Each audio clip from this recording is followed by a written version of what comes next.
Coming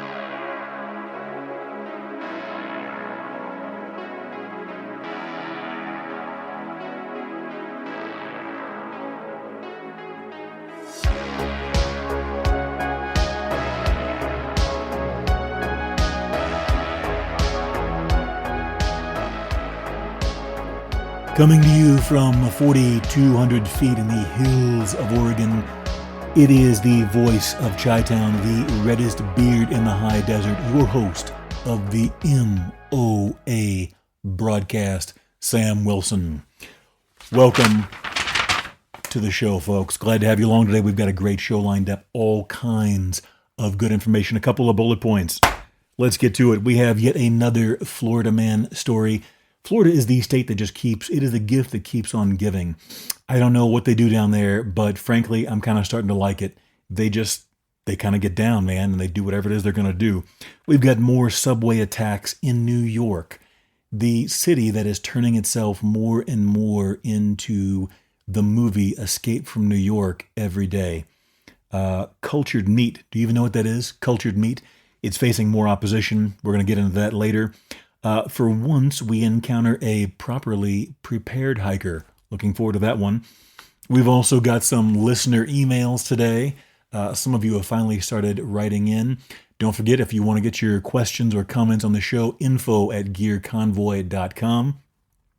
And finally, did masks really help during COVID? Now, a lot of controversy there, but we're going to just get to the facts as purported by several clinical studies. So let's get to it.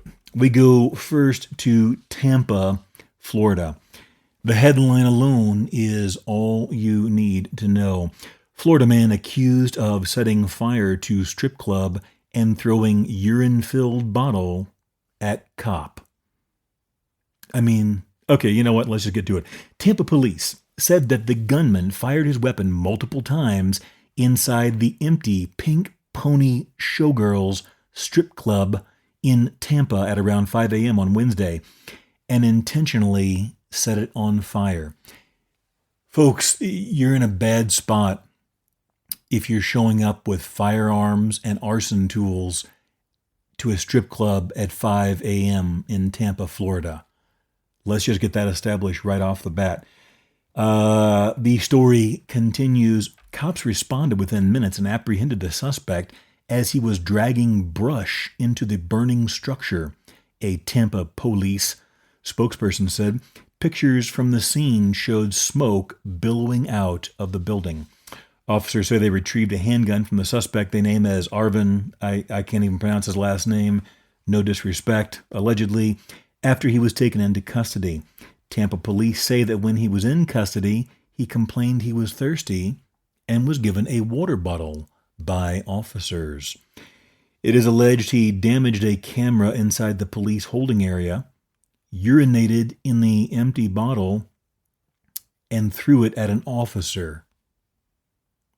That is disgusting. Why would you? I mean, clearly this guy's got some stuff going on. I don't know if it's intoxication, some mental issues or whatever, but he urinated in an empty bottle and threw it at an officer. That is disgusting. That is also a felony in most places, by the way. He is now facing charges of arson with injury, shooting within a building, weapon possession during a felony, battery on an officer, and criminal mischief. He was taken to Orient Road Jail. Yeah, I don't even know. I mean, man, what a disgusting thing to do. Can you imagine just doing your job? I don't know how they divide their shifts up there, but at 5 o'clock a.m., I would imagine guys are either just winding down on, guys and gals, winding down on night shift or just getting started on day shift. I don't know how they have their shifts staggered there, but can you imagine you're in the last hour or two of your shift and all of a sudden you've got an arson to deal with, gunshots, and some guy throwing a water bottle filled with urine on you? Ugh. What a crappy way to end or begin your shift. Either way, there's no winning that one. Okay, we go next to Manhattan, a subway assault. Teens beat man bloody for $15 in cash at subway station. Manhattan detectives are investigating a brutal subway beating on a Wednesday morning in which a group of teens attacked and robbed a man for a pittance of cash. Nice word. Well played there, reporter. Law enforcement sources said the bloody assault occurred on the mezzanine of the Canal Street station in Chinatown at about 4:25 a.m. on March 12. Are you seeing a pattern, a theme here? A lot of these stories, they happen between 2 and 5 a.m. It's like your parents used to tell you, nothing good happens after midnight or after whatever hour it was they said. It's basically true. A lot of these stories happened during that time. So what happened? According to police, a group of 6 unidentified teens approached the victim, a 38-year-old man, and went on the attack, punching and kicking him about the body. Following the assault, authorities said the assailants forcibly removed $15 in cash and his debit card from his hand. Another news source reported that the suspects had also stolen marijuana from the victim, but police sources could not immediately confirm that detail. They then took off from the platform and were last seen entering a Q train at the Canal Street stop. Man, what a shame. Okay, officers from the 5th Precinct and NYPD Transit District 2 responded to the incident. EMS rushed the wounded man to Bellevue Hospital, where he was listed in stable condition. So imagine you're just sitting there waiting for your train at Canal Street. So what a shame, right? There's all kinds of good things they could have been doing there at Canal Street, maybe not that particular hour of the night or early morning, however you want to put it. I used to live in New York, and when I would, let's say I took a Saturday and just wanted to go to the city, okay? So if you're not from New York, if you lived in Brooklyn or Queens or wherever, Manhattan was referred to as the city. And you would take, depending on what you wanted to do, like let's say I was going to spend a Saturday, I would take the train in there. Canal Street was a great stop. So you're right in the middle, smack dab in the middle of Chinatown, all right? What was the name of the place that we used to go to? So at the time, I was professionally restoring antiques and other pieces of furniture. So I would get off of Canal Street and take a walk over to, there was this place called Blick's Art Supplies, Blick's, I don't know, whatever it was, Blick's, Blicks, Art Supplies type of store. It was, if it's the same one that was there then, it was huge. It was like 3 or 4, maybe 5 stories of just all kinds of really neat, unique art supplies, specific badger hair type brushes, all kinds of different colorants and dyes, and just all kinds of stuff that you could use in any artistic endeavor. And I love going to that place. And I like taking the train. I would get off, usually a couple stops before. I like to walk to places. In Chinatown, one of my favorite things to do was go to one of the Chinese places and get a cup of noodles. I had no idea what I was buying at the time, but it was a cup of noodles. It was in Chinatown. It was delicious. And it was like $2, $2.50 for this big old, almost a quart-sized cup of noodles and broth. Delicious. You would go in the stores, you would see the ducks and chickens and all this other different stuff hanging that was, had been slaughtered and was drying in the window or whatever. It was just a really neat experience. One time, in fact, it was the first year that I arrived in New York. I just happened to walk into Chinatown during Chinese New Year festival. It was really cool. Just the dancing, fireworks, all kind of stuff. I don't know exactly what the festival was exactly about. Obviously, it's a New Year festival, but it lasted for several days or a week or two. I can't remember. But they would have a really, really amazing parades. Very artistic, very acrobatic, really cool. Then after that, I would go and get a slice or two of pizza along the way to this place I used to go called Paragon Sports. Now, Paragon, I don't know what it's like today, but at the time it was very cool. One of the few places I've ever been that had a substantial collection of custom knives and high-end knives and stuff. Me being a knife maker, I wasn't back then, but I am now. It was of high interest to me. Very cool. So Paragon Sports is really neat. That was one of the first places that I saw several high-end knives that I'd only seen at knife shows before. My dad and me were both knife collectors, so that was really neat to be able to see a place in person. Ironically, all of those knives are probably illegal to carry in New York City now, or maybe they were then, I don't know. But yeah, really interesting. Anyway, before I get off too far off track, that was all if he'd gotten off at the Canal Street station and if these young gentlemen had just gone and seen the sights, all kinds of good things they could have done instead of beating this poor 38-year-old man to a pulp and taking his $15 and allegedly some marijuana. So far, no arrests have been made in the ongoing investigation, police said. Man, what a shame. Crime has always been a problem in New York, any big city. We're not trying to overly pick on any place, but man, the continuing saga of Escape from New York, the movie that has now become a reality in New York City, it shows no signs of slowing down. What an insane place. I can't even imagine living there and working there now. Man, that reminds me of, so there was six on one, according to this. We don't know exactly how many assailants there were. It says 6. There could have been a little more, a little less, whatever, depending on witness statements. I don't know if they pulled surveillance. They probably did. I mentioned a couple of episodes ago about whenever I was accosted by a guy not too long ago over his dog. It was a whole long thing. But anyways, this is the interesting thing that you've got to remember when you deal with something like a street fight. If you're a grown adult, you should be avoiding those types of confrontations at almost all costs.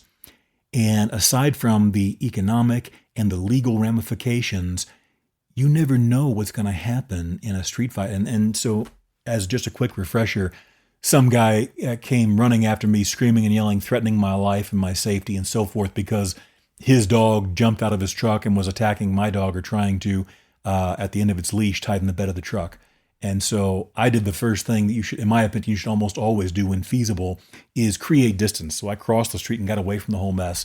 This guy's yelling and screaming and everything else. So anyways, I was able to I disengaged and walked away because I have nothing to gain by getting in any type of altercation with somebody who appeared to be possibly under the influence to me by the way they were acting. Now, I finished walking my dog around the neighborhood, and when I came back on the way through, there were 2 people that I spoke with on the sidewalk. Both of them approached me, not vice versa, and told me separately that had that guy attacked me, they had been watching the whole thing, and they said had that guy attacked me, they were both going to jump in and get involved. Now, this was unsolicited by me. I didn't tell them or ask them or approach them. They came to me and told me this. And one of them told me he was just looking for a reason to hurt somebody that day. Right or wrong, that's what happened. So what is the point? You never, ever know what's going to happen in an altercation like that, especially on some place like the street. New York, well, it doesn't matter whether it's New York or Oregon, wherever.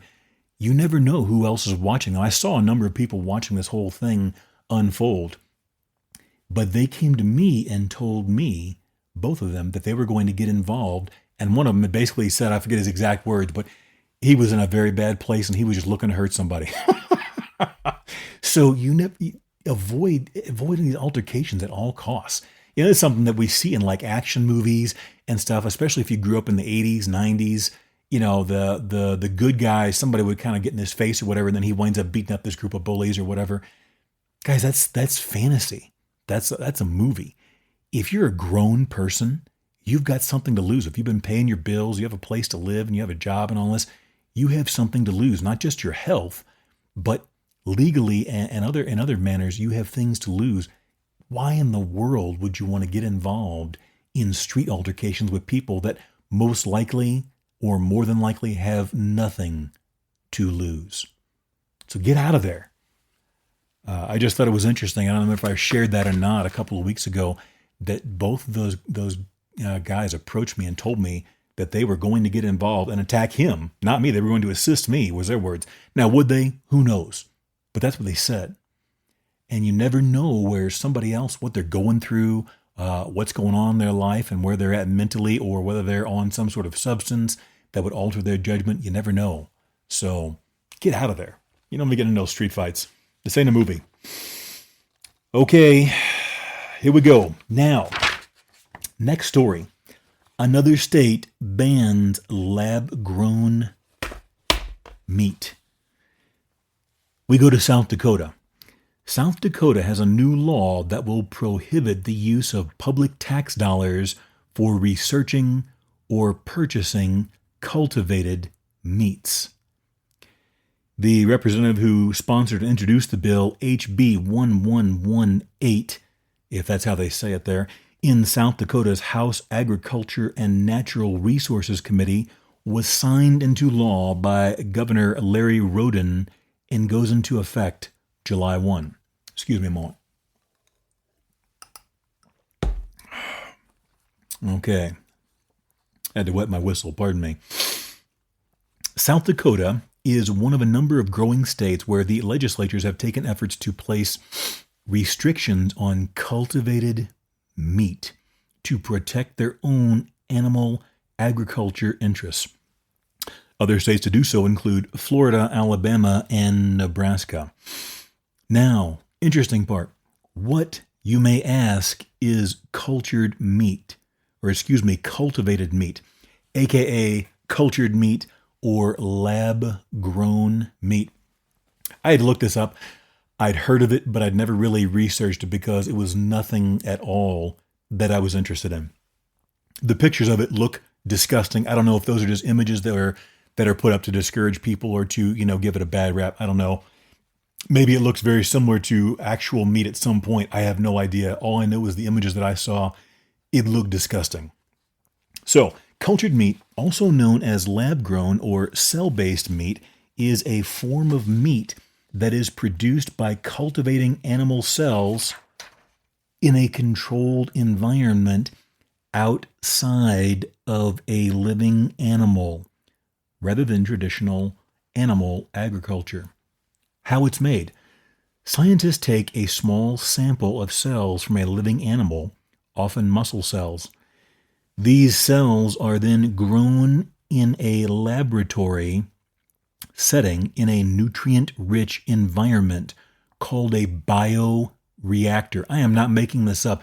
This sounds like something from The Fly with, the Jeff Goldblum movie. A bioreactor where they grow nutrient-rich meat cells or muscle cells. The cells multiply and differentiate into muscle and fat tissue, forming the meat product. Okay, that sounds disgusting to me. I have less than zero desire to even taste that. Hopefully I haven't already. You never know where this stuff is being put. It could be in some food already that we don't know of, but what on earth? Of course, if you do some research, like I've said before, at the MOA Broadcast here, we're not here to tell you what to think. Sometimes I will share opinions, but when it comes to the news, especially on the political side of things, we're just going to do what the news used to do in the years past, which is present the information. You draw your own conclusions on what you think. That being said, my personal opinion is this sounds disgusting to me. I have less than zero interest or desire in eating something like that, and I can't imagine what the long-term ramifications may or may not be for putting that stuff in your body. What is wrong with just eating regular animals the way we've been doing it for thousands of years? Because, things always get better when we completely ignore a naturally existing product like a cow or pork or chicken and start feeding people a version that is grown in a lab somewhere, cooked up literally in a lab. I can't even imagine. But there's got to be, there's got to be some interesting long-term. I don't know if we have truly long-term results on this yet, but this is what happens when man goes in there and starts messing around with things and says, you know what, we don't like the natural existing version of this that has been around with us for thousands of years or longer. We're going to go produce a version in a laboratory and then feed it to people, and I guess we'll see what happens. Just like butter and margarine, right? When margarine came out, it was supposed to be the greatest thing ever. And now we're learning all kinds of issues with the seed oils and the other things that are involved in the production of margarine. Have you ever tried to feed margarine to an animal? Every time I've ever tried it, they won't even touch the stuff. but my dog and cat both enjoy eating butter. Okay? So take that where you will, but that's my personal experience. They will not touch margarine or foods cooked in some of these oils, but butter they enjoy. Artificial sweeteners. We're not going to have time. I'm going to have to cut all kinds of stuff. We're already running over time on this episode, but let's not forget two other products. We're going to get into one of these here in a minute. Sliced cheese products. You all know what these are like when you go to the supermarket and there are these individually packaged in plastic pieces of cheese product. And then coffee creamers. Again, we don't need to reinvent the wheel. What is already existing naturally is almost always, or in many, many cases, better. Coffee creamers, the artificial coffee creamers, look at the ingredients list on these. There's all kinds of ingredients and chemicals you cannot pronounce. What I add to my coffee, you may not have tried that. I started doing this originally in about 2001, is adding butter to my coffee. You may think that sounds weird. I usually drink my coffee black. I don't always take sugar. If I'm going to take sugar in there, I like the sugar in the raw or the turbinado sugar. It's almost like a type of brown sugar. You should try it. It gives a very, very good flavor. I don't really like the flavor of white sugar in coffee, but the raw sugar and the turbinado sugar are both delicious. Okay. Usually, though, I don't add sugar. That's once in a blue moon. But on the first 2 cups of coffee each day, I'll typically add between a teaspoon and a tablespoon of grass-fed butter. You should try it sometime. There's all kind of different recipes and names for this type of coffee, but it's very simple. You just add between a teaspoon and a tablespoon of grass-fed butter. There's almost no ingredients. You're basically, it's milk. It's the fatty portion of the milk is what butter is. It gets churned up, okay, or the cream, however you want to put it. But there's no other stuff added. Whether you use salted or unsalted is up to you. But the grass-fed butter, it adds a creamy flavor to it. My personal experience is it feels like it slows down. I can't be sure, but it feels like it slows down the absorption of the caffeine and whatnot into your system because my stomach doesn't get... I typically drink about 1 liter of coffee each morning and then more throughout the day. I drink a lot of coffee. Whenever I add the butter to the first couple of cups, my stomach doesn't get upset the way it occasionally does if I just drink straight black coffee on an empty stomach. That being said, the fats and such are supposed to be good for your body for the absorption. Do some research. We don't have time in this episode to get deeply into it. We'll address it again another time. But give it a try. Okay, we have to take a break. When we come back, we've got some fan mail, the plastic sliced cheese, and COVID masks. So get ready. We're going to take a break. Don't forget, you want to get your questions or comments on the show, info@gearconvoy.com. More Make It Out Alive with Sam Wilson after this.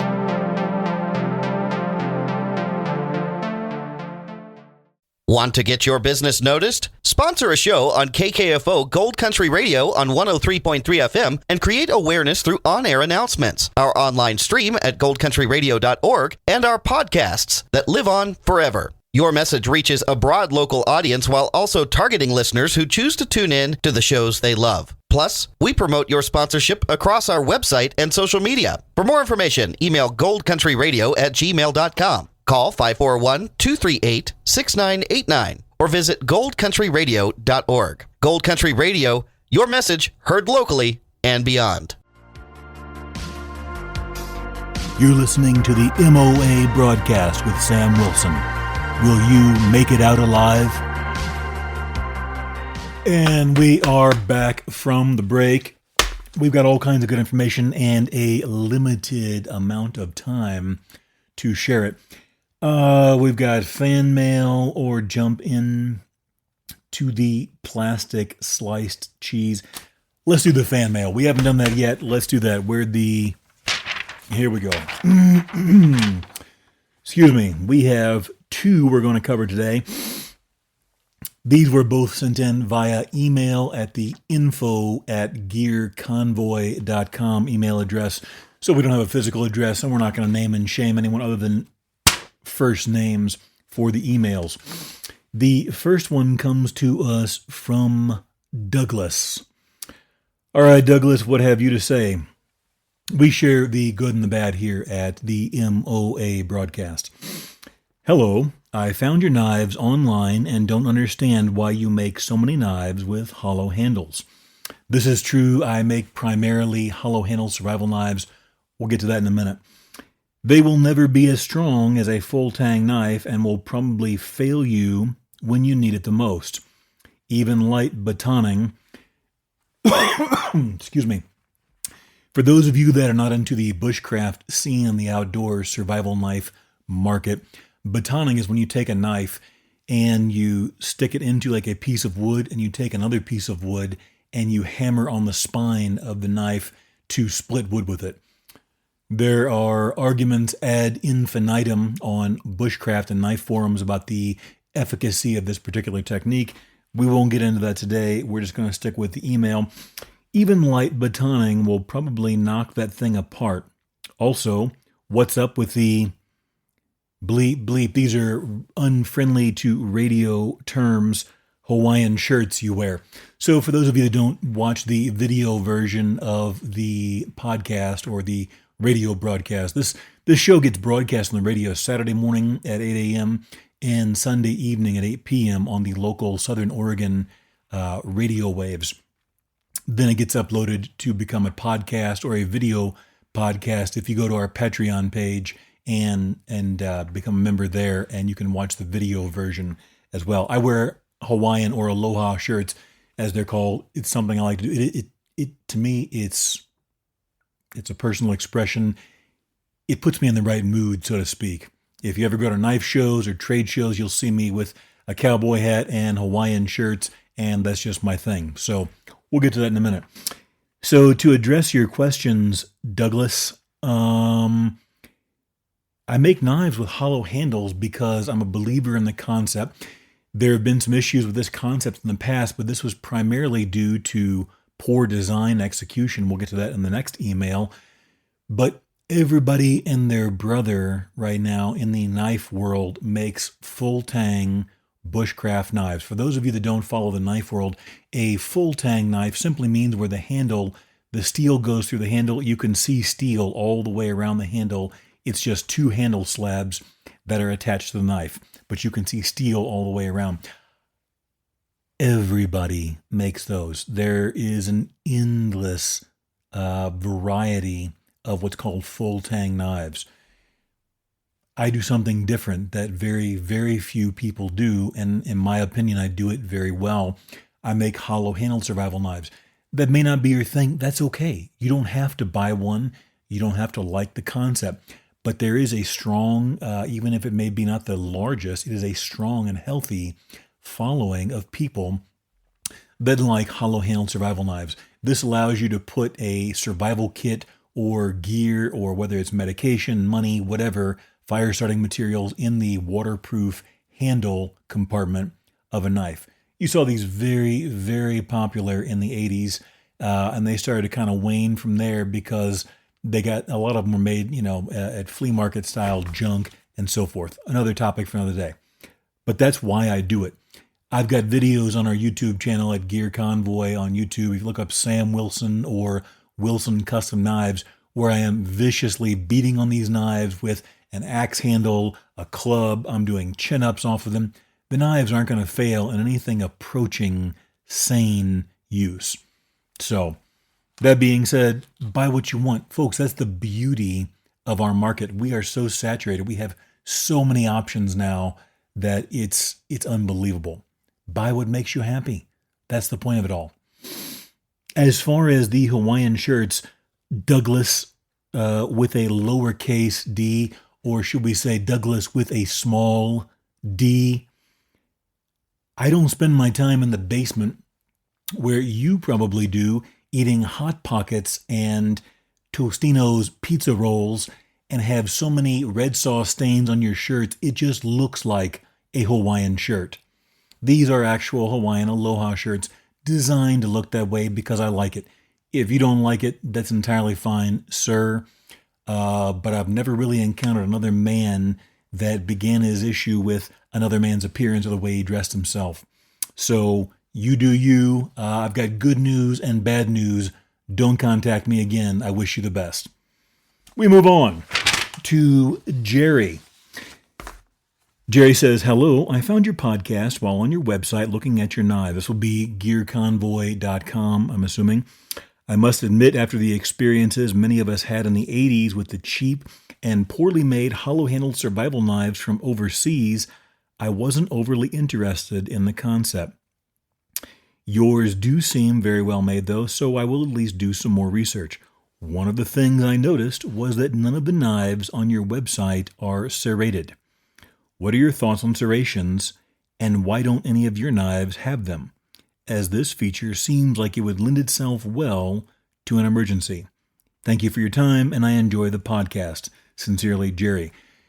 Jerry, you make a couple of good points there. Number one, many of the hollow-handled survival knives that were made and sold both at box stores and flea markets and so forth, catalogs, in the 80s were junk. They were made overseas. They were made very expediently, very quickly, very cheaply to capitalize on the Rambo knife trend that was popular at the time.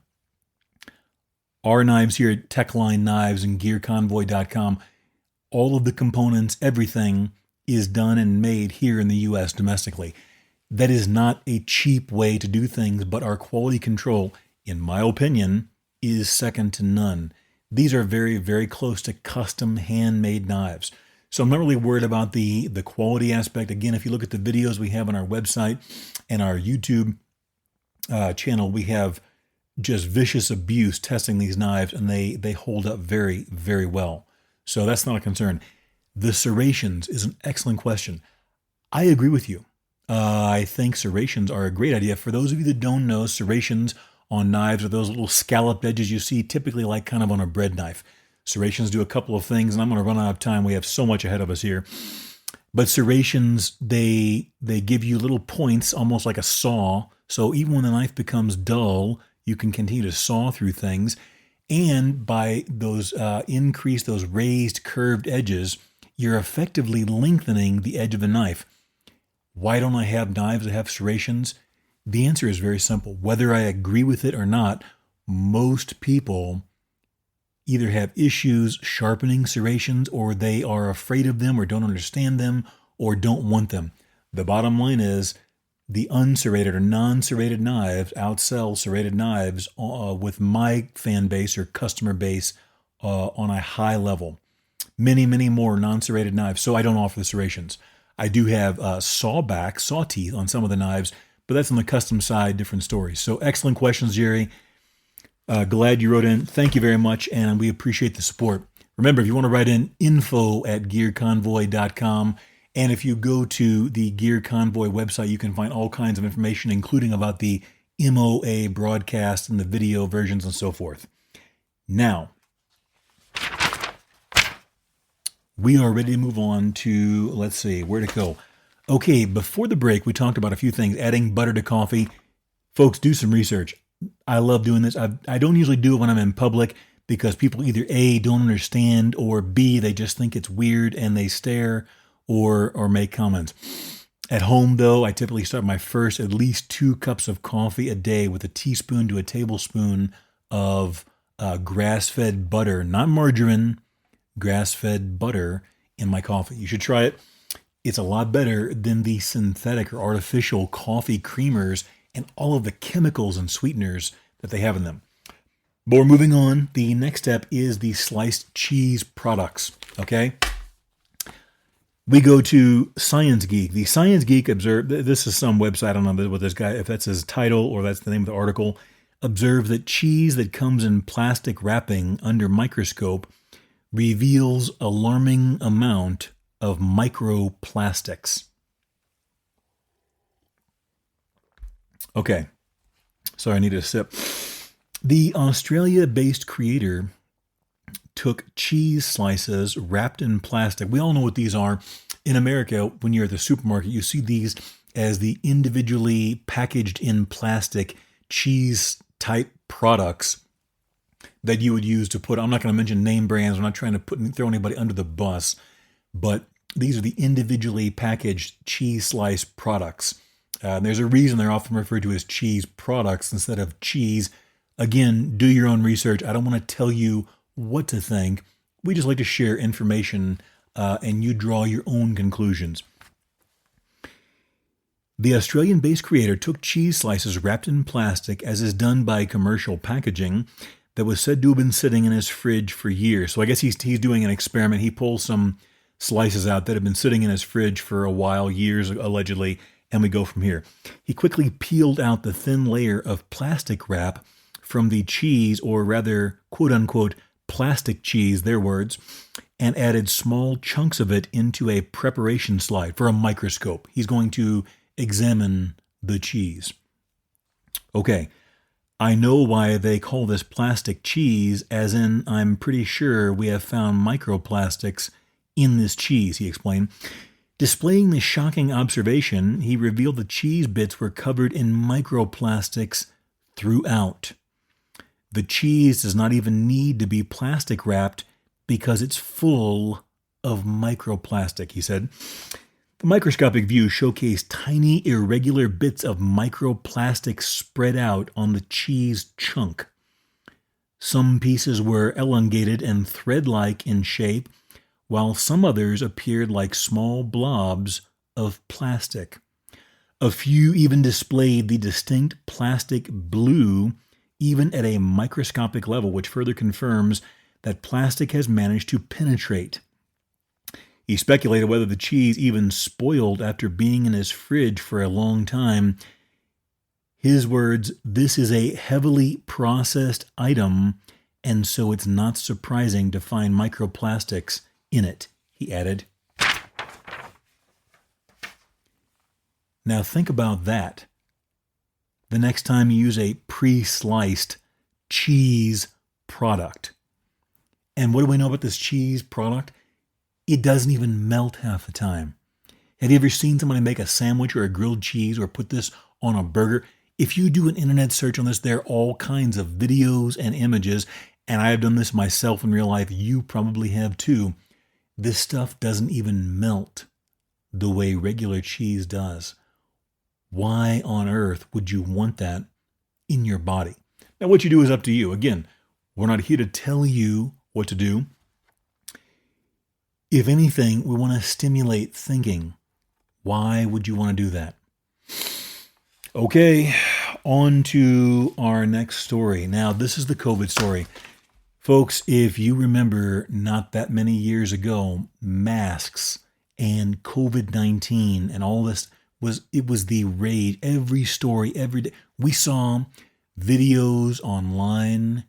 We saw news reports of people being dragged out of stores, arrested for not wearing quote-unquote masks properly or the proper type or at all. Again, let me be clear. We are politically neutral. We are not going to get involved in politics. We're not going to tell you what to think. We're just going to give you the info. You draw your own conclusions. But it's undeniable that many people, I remember myself going through stores. I had a mustache at the time. I didn't have my beard, but I had a mustache. If you have a mustache and you're wearing these masks, the mustache naturally pulls the mask down. I remember in one instance, I was literally chased around a grocery store by this little old lady who couldn't have weighed more than 110 pounds at probably 5'2", who was darn near ready to get physical with me because my mustache kept pulling the top of my mask just below the ridge or brim of my nose. It was intense. Okay, we go to Emerging Pathogens Institute, University of Florida. The story was published on May 28th, 2024. So well after the height of the pandemic craze. Now, we're not going to have time to go through all of this. We're going to have to cherry pick, to use that term, some points, and we're going to share them with you. All we want to do, you take this in, stimulate some thinking, and see what you think. First up, confusion about the 6-foot rule. Even after catching on to the dangers of airborne transmission, the world was still paying attention to the wrong thing. The 6-foot rule was created with the idea that big droplets carrying the virus would fall to the ground before they could reach other people. But these were never the biggest threat. The real danger came from fine aerosol particles, which stay airborne long after the person who expelled them has left the room. The 6-foot rule, this refers to the quote-unquote social distancing. There are a lot of studies that have gone back and forth about this. We'll leave that for another time. We're going to move forward. The 6-foot rule, social distancing, helped to slightly reduce the risk of transmission in large spaces. In smaller spaces, though, an entire room could quickly fill with aerosol particles. People might still be safe if the space had frequent air turnover, but older buildings without proper ventilation could be especially dangerous. My interpretation of what they're saying is if you're in a well-ventilated modern building that had good air movement and handling, this might help. If you're in a smaller, older building, this essentially meant very little, is what they're saying. More people started wearing masks once they realized COVID-19 was primarily transmitted through the air. But many masks didn't effectively filter out tiny aerosol particles because they weren't woven finely enough. In the case of cloth masks, think of people that were wearing bandanas pulled up over their faces, bandanas that are so loosely woven that you can see light through them, and in some cases almost read print through the mask, versus a microscopic virus that's airborne. Again, draw your own conclusions. Or because they gaped at the sides in the case of common surgical masks. These are the surgical masks that you saw people put on that you could literally slide your hand into on the side of their face, on their cheeks. Are they really stopping microscopic particles of a virus when you can slide your hand through the mask and the seal on your face, especially if you have a beard or large facial hair? It's not forming a seal. Now, they added that N95 masks, which form a tight seal around the nose and mouth. I would argue that because I have used literally in various trades I've worked in over the years, hundreds upon hundreds. For years, there were jobs where I would wear a brand new N95 mask a day while doing my job. I've used a lot of N95 masks. They do not form an airtight seal, as it says here, around the nose and mouth at any time. In fact, if you take that N95 mask off at the end of the day and look in the mirror, typically at the bottom of your chin and around your nose, you can see where dust particles that are large enough to see in the air, have collected around your nose and your chin where you've drawn them in. At that point in time, I didn't even have a beard. If you're wearing a beard, these masks are going to do even less. Again, I'm not saying they're worthless. Draw your own conclusions. But the N95 mask, especially for people that have facial hair, they do not form. To form a seal, you have to have a respirator. Respirators are made of silicone or similar materials. They actually lock on, they seal to your face, and they form the seal all the way around your breathing areas. N95 masks, for the most part, do not do that. But anyway, we move on. Let's not forget, okay, let's see, what did he say? The N95 masks, which form a tight seal around the nose and mouth, were the safest. I won't argue they were safer than many others, but they're not locking it out like a cartridge or an air-fed respirator. And let's not even get into the people that were wearing safety glasses and a plastic face shield. Remember those people? We'd see them walking around. They had safety glasses like you wear in a wood shop, and one of those big, large face shields that's just over their face. What is that filtering out? Again, draw your own conclusions. Now, we go to our next study. This is the headline, then I'll get into the story. Wearing face masks did not reduce risk of COVID infection after first Omicron wave, research shows. Again, Thursday, the 16th of May, 2024. This was not done during the height of the pandemic, but after, when a lot of research started to kind of focus and the hysteria settled down. Let me get a sip here.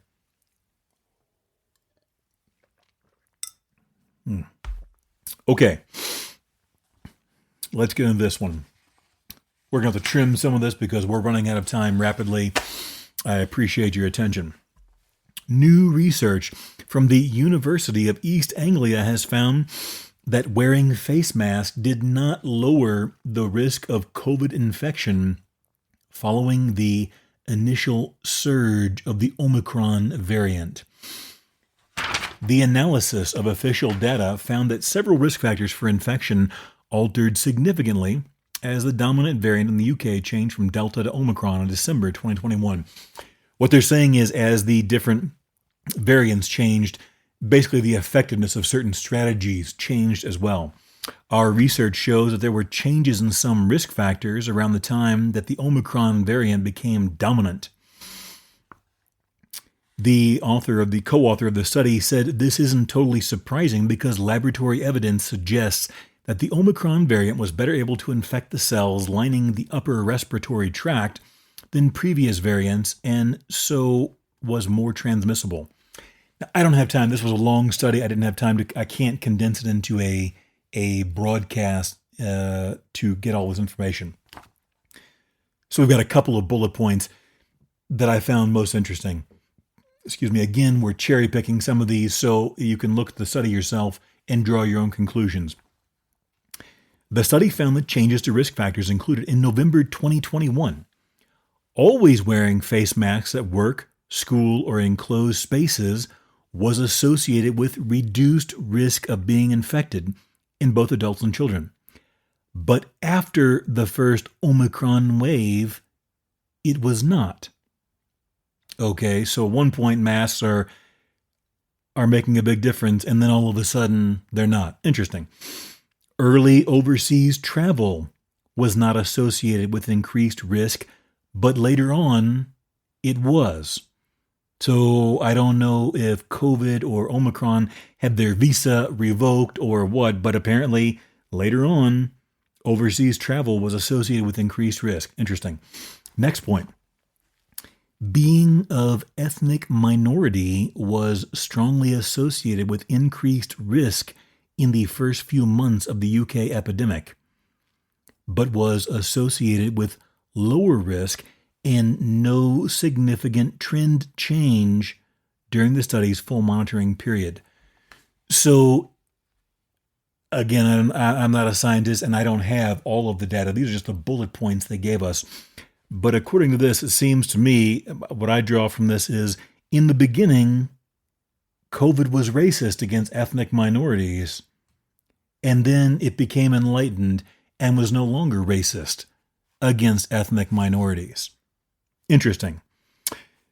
Okay, the researchers said the balance of evidence is that wearing face coverings reduces transmission of respiratory infections in community settings and did reduce transmission of COVID-19. That was their conclusion. Okay. The question, however, is by how much? I'll just be blunt. After reading a number of these research papers and so forth, that was not my question. But again, we're here to report the facts. You draw your own conclusion. All right, we're going to wrap it up. We move to Florida. We go to Florida. Once again, Babson Park, Florida. A 911 call is shedding light on what happened when an alligator attacked a woman who was kayaking with a group of 30 people on Monday in a canal near the Polk Osceola County line. This is Florida, man. There's a group of 30 people kayaking and a woman is attacked by an alligator. Let's get to it. Around 1 p.m., a man called 911 and reported that 2 people had been bitten by an alligator while the group was kayaking on a canal. The caller explained the group launched their kayaks at Lake Kissimmee State Park, and they were on their way back to Lake Kissimmee when the attack happened. He later said only one woman had been bitten by the gator and that the reptile had taken a life jacket. So this alligator comes up, bites this woman in a kayak. It appears he drug her out of the kayak because later in the story she's referred to as being in the water, and then he took some guy's life jacket. These gators almost have as much of a bad attitude as the kangaroos do down in Australia. The operator told him to help was on the way, and to clean the wound, get a cloth on it, yada, yada, yada. They found a first aid kit in the boat, but nobody wanted to go into the water to get it because they were scared of the gator. I don't blame them. I would be scared too, frankly. He said the gator was still in the middle of the channel messing around with the life. So this gator, I guess, is thrashing around with his life vest. They couldn't see the gator, but they saw the life vest moving around, so they thought the reptile was in the water underneath the vest. A little more than 30 minutes into the call, the caller said he could see and hear a helicopter circling overhead. A kayaker waved a paddle to signal in the helicopter. The helicopter landed, got on an airboat, and reached the kayakers about 45 minutes after 911 was called. That's not a bad response, really, when you think about where they're at in the middle of nowhere, potentially. I think that particular area is about an hour or so east of Tampa in Central Florida. The woman was taken to an area hospital with an injury to her elbow. It is unclear what condition she is in. Now, it mentions the help on the rescue people on the helicopter took an airboat. Briefly, years ago, I took an airboat ride in the Everglades of Florida. As we got deeper and deeper into the swamps, or whatever they call it there, we kept hitting these logs in the airboat. Airboats are really cool. It was a neat experience. If you ever get the chance, go for it. But we kept hitting these logs in this airboat, and when we stopped for a break and they turned the engine down, it was very loud. I remember asking the operator, "What are these logs that we keep hitting?" And he said, "They're not logs, they're alligators." So if our airboat died, we're literally in alligator-infested waters. It was wild. That's Florida, folks, for you. All right, remember, don't wait until you have an emergency to prepare for it. If you do, it may be too late. If you don't make it out alive, you don't make it out at all. Stay safe out there, folks.